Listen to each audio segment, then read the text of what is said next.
I'm going to create a simple repeated pattern for the top and the bottom of the geometry in Maya.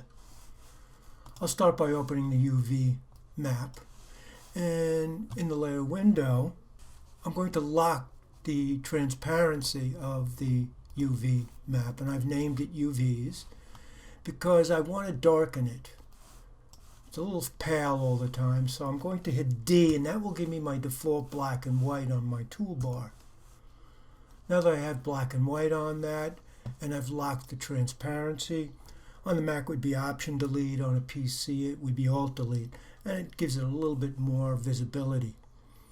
I'll lock the complete layer down in the layer window with the padlock, and that will prevent me from moving it, editing it, or painting on it accidentally. I'll add a new layer, and I'll put the new layer below the UV map.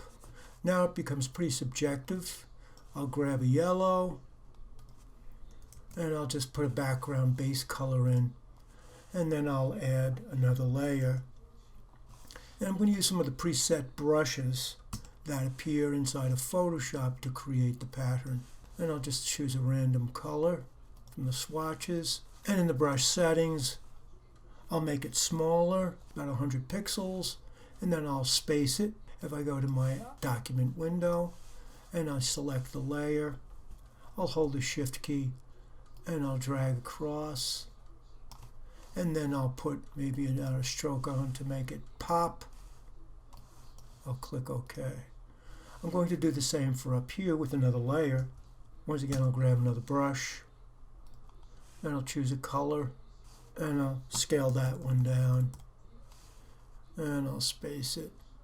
And I'll hold my Shift key, clicking just inside the UV map's edges, as I did down here, to make it a continual pattern without a seam when we go into Maya. And I'll put a stroke on that as well.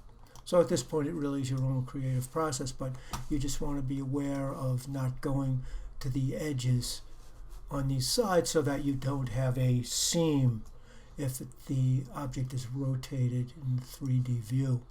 I'll turn off the UV map, hit Command S to save, and I'll return to Maya. Back in Maya, I'll select my geometry, right click and choose Material Attribute.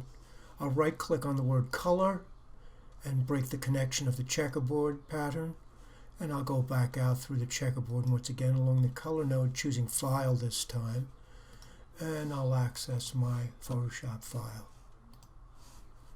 And we should have something like this. And if I were to deselect and spin it around, it's seamless.